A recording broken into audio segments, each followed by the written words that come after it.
दीपावली और छठ की अग्रिम बधाई देने के लिए आपके बीच में यहां पर आया हूं।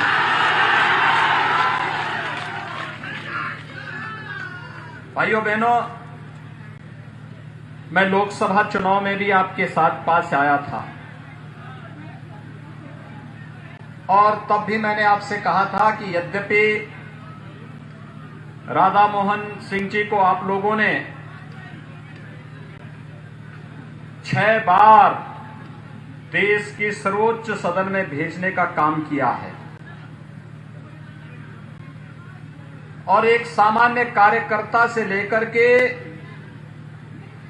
भारत सरकार के मंत्री के रूप में उन्होंने जीवन की शुचिता, पारदर्शिता और जनता के बीच में रह करके सेवा का आदर्श कैसे प्रस्तुत किया जा सकता है, जाति मत मजहब की राजनीति से ऊपर उठ करके गांव के लिए, किसान के लिए, नौजवान के लिए विकास के कार्यों के माध्यम से उनकी पहचान दिलाने के लिए क्या कार्य किया जा सकता है, सचमुच उसके एक आदर्श प्रतिमूर्ति के रूप में आपके लोकप्रिय सांसद माननीय राधा मोहन सिंह जी हैं। मैं उनका हृदय से अभिनंदन करता हूं, उनका स्वागत करता हूं। भाइयों बहनों, आदरणीय प्रधानमंत्री मोदी जी के नेतृत्व में भारत सरकार के कृषि और किसान कल्याण मंत्री के रूप में जो उल्लेखनीय कार्य उन्होंने किया, वास्तव में आजादी के बाद का वह सबसे उल्लेखनीय अवसर रहा है किसानों के जीवन का। हर जनपद में कृषि विज्ञान केंद्र की स्थापना, कृषि विश्वविद्यालयों का विस्तार, फसल बीमा ऋण योजना, प्रधानमंत्री कृषि सिंचाई की योजना और भाइयों बहनों, हर किसान को 2000 रुपये यानी सालाना 6000 रुपये देने की व्यवस्था जिस मजबूती के साथ करके किसानों के जीवन में व्यापक परिवर्तन लाने का कार्य उन्होंने किया, इसके कारण देश के अंदर किसानों की जो आत्महत्या की दर कांग्रेस शासन में सर्वाधिक थी, आज वो पूरी तरह समाप्त हुआ है। देश का अन्नदाता किसान खुशहाल हुआ है। मैं इसके लिए प्रधानमंत्री मोदी जी और आपके लोकप्रिय नेता राधा मोहन सिंह जी का हृदय से अभिनंदन करता हूं, जिन्होंने किसानों के कल्याण के लिए अपना पूरा जीवन समर्पित किया। भाइयों बहनों, ये चंपारण की धरती है, ये हमारे लिए बहुत महत्वपूर्ण धरती है। राष्ट्रपिता महात्मा गांधी ने यहीं से सत्याग्रह को आगे बढ़ाने का कार्य किया था। यहां के किसानों का शोषण अंग्रेजों के समय से जो चला आ रहा था, कांग्रेस और राजद के समय में वो शोषण का सिलसिला चलता रहा और जब प्रधानमंत्री के रूप में मोदी जी, राज्य में मुख्यमंत्री के रूप में नीतीश कुमार जी और कृषि मंत्री के रूप में राधा मोहन सिंह जी आए, तो किसानों ने एक नए आजादी का एहसास किया। प्रधानमंत्री किसान सम्मान निधि हमारे किसान भाइयों के लिए इसी का एक उपहार है और मैं इसके लिए वास्तव में अपने अन्नदाता किसानों का अभिनंदन करता हूं, जिन्होंने देश के अंदर आंदोलन की दिशा बदली थी। सत्याग्रह के नाम पर और सत्याग्रह के नाम पर शांतिपूर्ण तरीके से आंदोलन करके भी अपनी मांगों को मनाया जा सकता है, या यहाँ के किसानों ने बापू के नेतृत्व में करके दिखाया था। और भाइयों बहनों, आज देश के अंदर आपके यहां से चलाए आंदोलन एक मिसाल बनी हुई है। हम लोग वर्तमान में वैश्विक महामारी कोरोना से जूझ रहे हैं। पूरी दुनिया, पूरा देश, भारत के अंदर प्रधानमंत्री मोदी जी के नेतृत्व में अद्भुत कार्य हुआ। किसान को बचाने के लिए, नौजवान को बचाने के लिए, देश के 135 करोड़ जनता को बचाने के लिए जो कार्य हुआ है, वह उल्लेखनीय कार्य दुनिया भी आज स्वीकार कर रही है। लेकिन कोरोना का संकट टला नहीं है, कम जरूर हुआ है। और इसलिए प्रधानमंत्री मोदी जी ने आप सबसे एक ही बात की अपील की, जब तक दवा या वैक्सीन नहीं आ जाती है तब तक हम एक मंत्र का पालन करेंगे, 2 गज की दूरी और मास्क जरूरी, क्योंकि ये बचाव ही एकमात्र रास्ता है। वर्तमान में ये एकमात्र रास्ता है। और भाइयों बहनों, बीमारी से जितना हम बचाव कर लें वही हमारे लिए सर्वोत्तम उपाय है। और मेरी सबसे पहले अपील होगी, कोरोना के खिलाफ देश की लड़ाई को आगे बढ़ाने के लिए हम लोग पूरी मजबूती के साथ कार्य करें।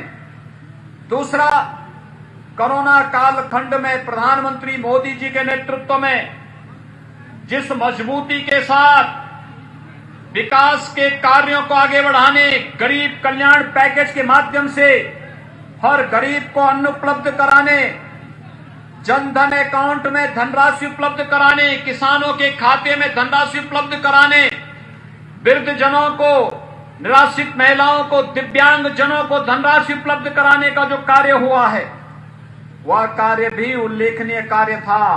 और भाइयों बहनों, इसकी शुरुआत होती है जब 2014 में प्रधानमंत्री के रूप में मोदी जी देश के अंदर कमान संभालते हैं।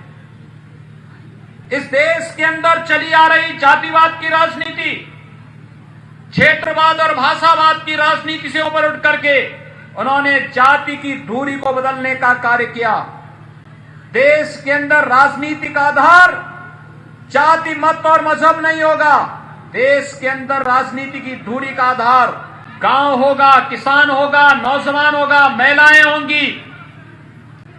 हमारा नौजवान होगा, हमारा किसान होगा, हमारी माताएं बहनें होंगी। हमारा नौजवान की ऊर्जा देश के अंदर लगेगी। आत्मनिर्भर पैकेज की घोषणा इसी आधार पर प्रधानमंत्री मोदी जी ने किया। और भाइयों बहनों, देखते ही देखते 80 करोड़ गरीबों के लिए निःशुल्क खाद्यान्न की व्यवस्था,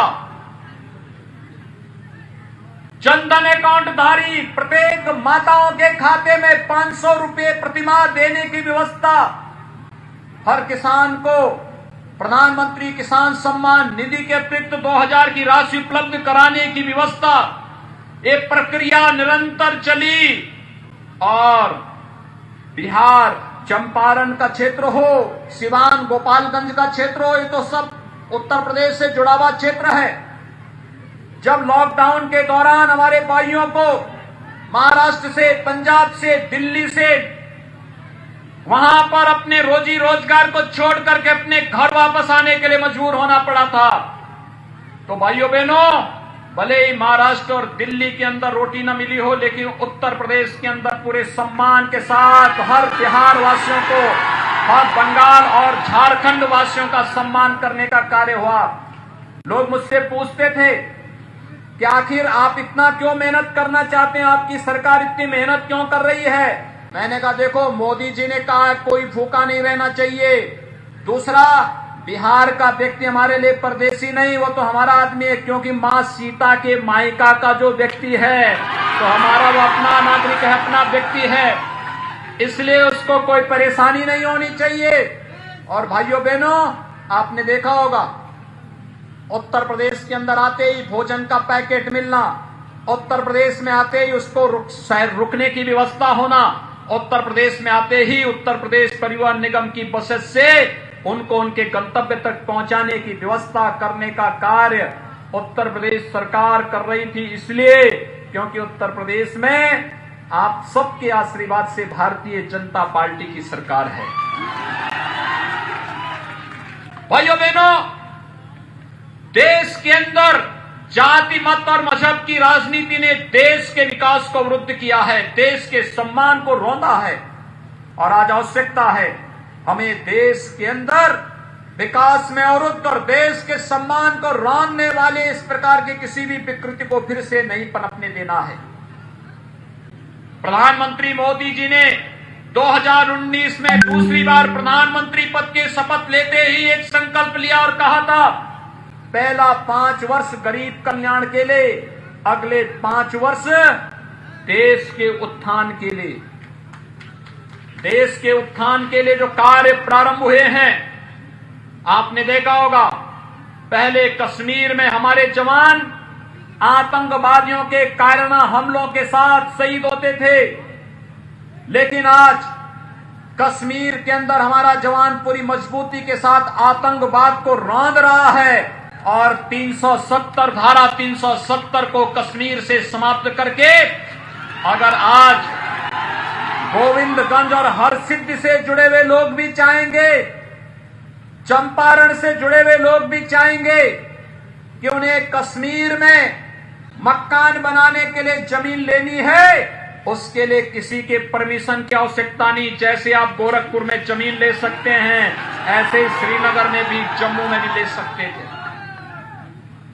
लेकिन आपका यह अधिकार कांग्रेस ने छीन लिया था।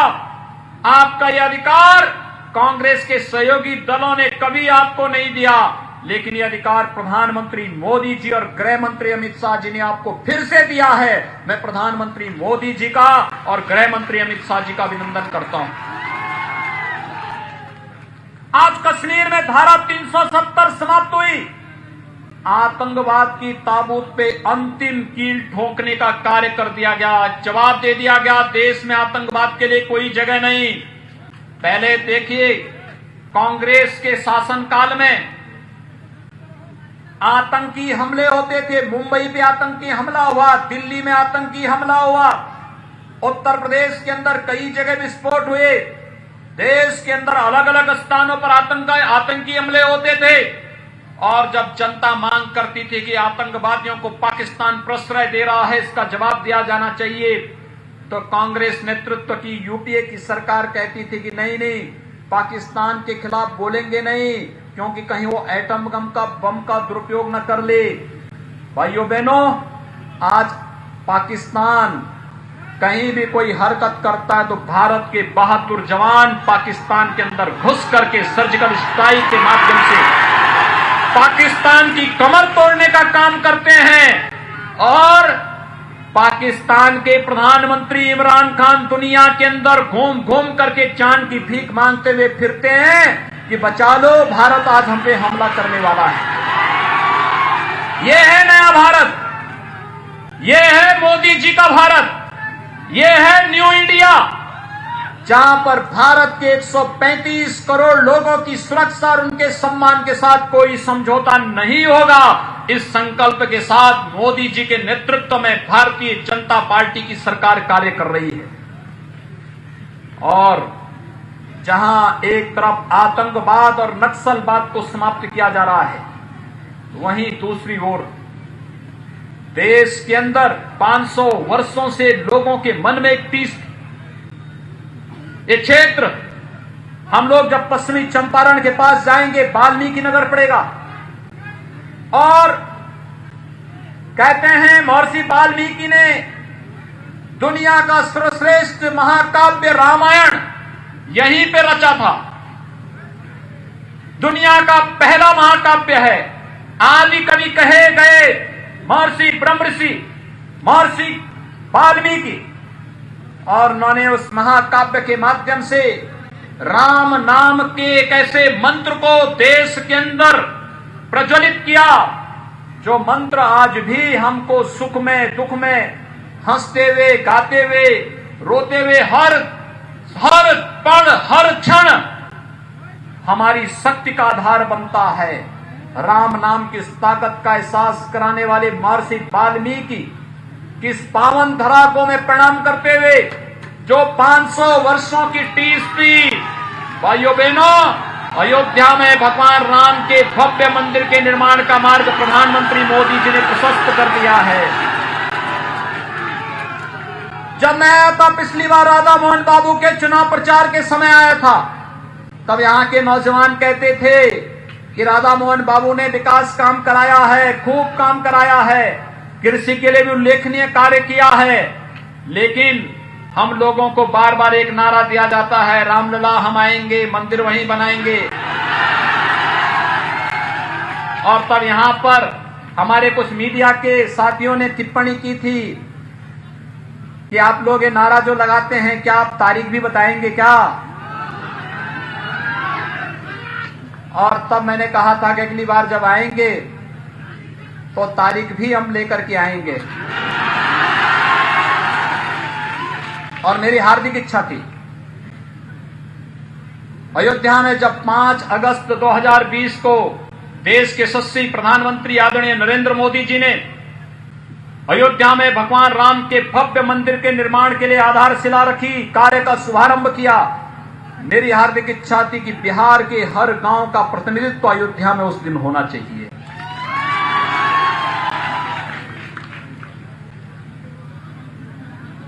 लेकिन भाइयों बहनों, चाहते हुए भी वैश्विक महामारी कोरोना से जूझते हुए हम लोगों ने चाहते हुए भी ये कार्य नहीं कर पाए।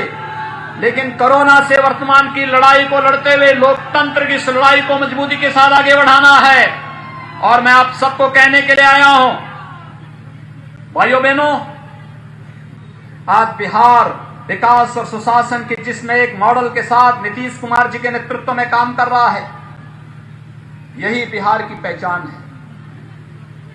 याद रखना, 15 वर्ष पहले इस बिहार को अराजकता की भेंट चढ़ा दिया गया था। बिहार के नौजवानों के सामने पहचान का संकट खड़ा कर दिया गया था। जाति के नाम पर, वंशवाद की राजनीति के नाम पर बिहार के नौजवानों के साथ उनकी ऊर्जा और उनकी प्रतिभा को जिस प्रकार से रौंदने का कार्य हुआ था, ये तो स्वप्न में भी फिर से इस प्रकार की दुष्प्रवृत्ति को पनपने देने की आवश्यकता नहीं। ये जो अपराधी माफिया सत्ता में हावी होने का कार्य करते हैं, इनको आगे बढ़ने की इजाजत कतई मत दीजिए, कतई मत दीजिए।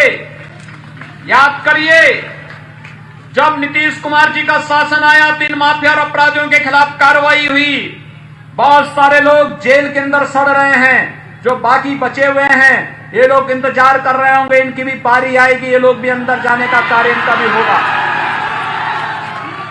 और उत्तर प्रदेश में तो हम लोगों ने उनकी छाती पे बुलडोजर चलाना शुरू कर दिया। हम लोगों ने कहा कि भाई देखो, किसी गरीब का, किसी किसान का, किसी व्यापारी का अगर किसी ने शोषण किया है और सत्ता का दुरुपयोग करके, शोषण करके इन्होंने वहां पर अवैध निर्माण किसी गरीब की जमीन पर, किसी किसान और किसी व्यापारी की संपत्ति पर कब्जा करके बनाया है, तो 2 काम होने चाहिए। एक, दंगाइयों के कारण कहीं आगजनी होती है तो उसका दुगना हम उससे वसूली करते हैं, उसकी संपत्ति को जब्त करके, और उसके पोस्टर भी लगाते हैं, जगह जगह पोस्टर लगाते हैं कि इस दुराचारी को देखो, ये देश का दुश्मन है, सार्वजनिक संपत्तियों को जलाता है, आज इसकी संपत्ति को हम जब्त करके इसकी भरपाई कर रहे हैं। भाइयों बहनों, आज उत्तर प्रदेश में दंगा नहीं होता, नहीं तो हर दूसरे दिन एक नया दंगा होता था। और दूसरा कार्य हम लोगों ने और वहां पर किया है, इन अपराधियों और माफियाओं की बड़ी बड़ी संपत्तियों को जब्त करने का कार्य क्या, अब तक लगभग 1000 करोड़ रुपए से अधिक की संपत्ति हम जब्त कर चुके हैं। एक बड़ा अभियान चल रहा है, क्योंकि इन्होंने शोषण किया है गरीबों का, किसानों का, नौजवानों का, पहचान का संकट खड़ा किया है नौजवानों के सामने। गलत कार्य एक व्यक्ति करता है और पूरा समाज बदनाम होता है, नौजवानों को अपनी पहचान छुपाने के लिए मजबूर होना पड़ता है। इस प्रकार की स्थिति नहीं होने देंगे, और इस दिशा से हम लोगों ने तय किया है कि ये राजनीति में अच्छे चरित्र के लोग आने चाहिए, अच्छे लोग आने चाहिए, शुचिता, पारदर्शिता के साथ जनता की सेवा करने वाले लोग आने चाहिए। और इस दिशा से भारतीय जनता पार्टी और एनडीए ने यहां पर गोविंदगंज से सुनील मणि तिवारी जी को और हरसिद्धि विधानसभा क्षेत्र से श्री कृष्णनंदन पासवान जी को अपना प्रत्याशी बना करके आपके बीच में भेजा है।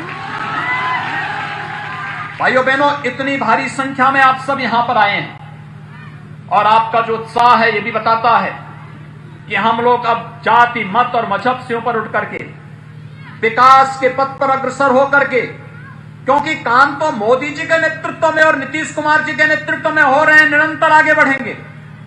इसके लिए बोलने की आवश्यकता नहीं। और जब संसद में आपके प्रतिनिधि के रूप में राधा मोहन बाबू हैं, तो फिर उसकी तो कोई चिंता की बात है ही नहीं, क्योंकि वो चिंता वो स्वयं नहीं कर रहे हैं। लेकिन स्थानीय स्तर पर हमें सोचना होगा, ये जातिवाद की राजनीति कब तक हमारी युवा पीढ़ी के भविष्य के साथ खिलवाड़ करेगी। इसको हमेशा के लिए समाप्त करिए।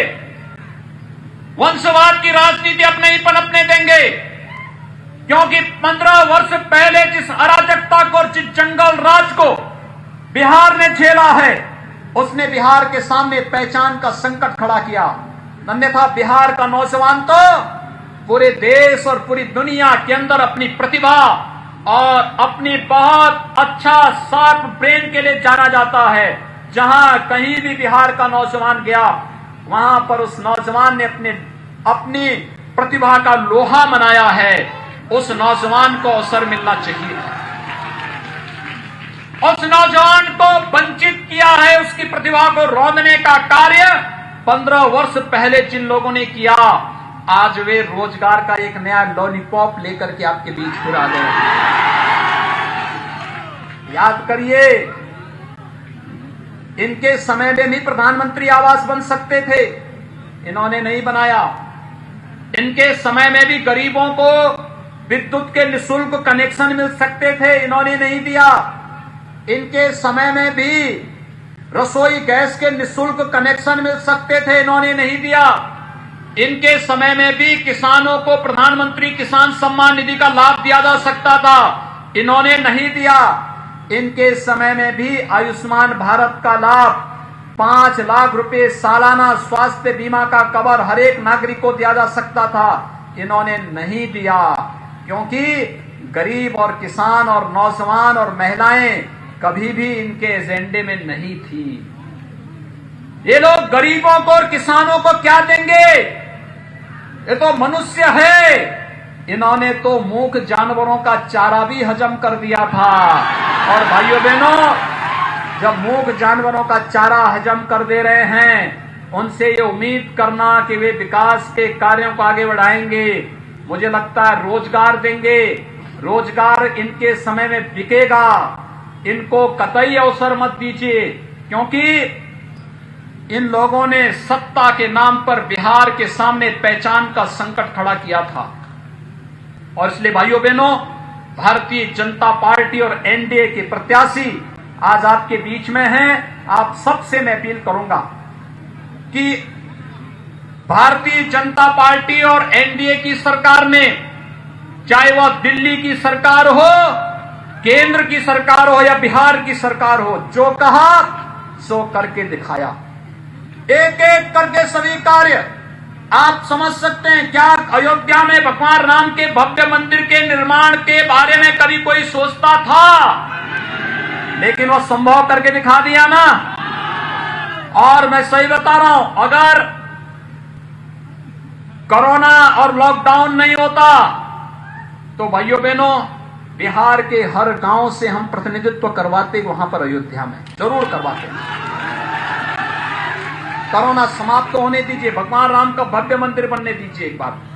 और मैं चाहूंगा तब जाकर के बिहार के हर गांव से फिर लोगों को अयोध्या आना चाहिए, भगवान राम के भव्य मंदिर के निर्माण के लिए दर्शन करने के लिए आना चाहिए। मां सीता के भी दर्शन करिए, भगवान राम के भी दर्शन करिए, सरयू में स्नान करिए और राम नाम कीर्तन के माध्यम से जीवन की नैया को और तेजी के साथ आगे बढ़ाते जाइए।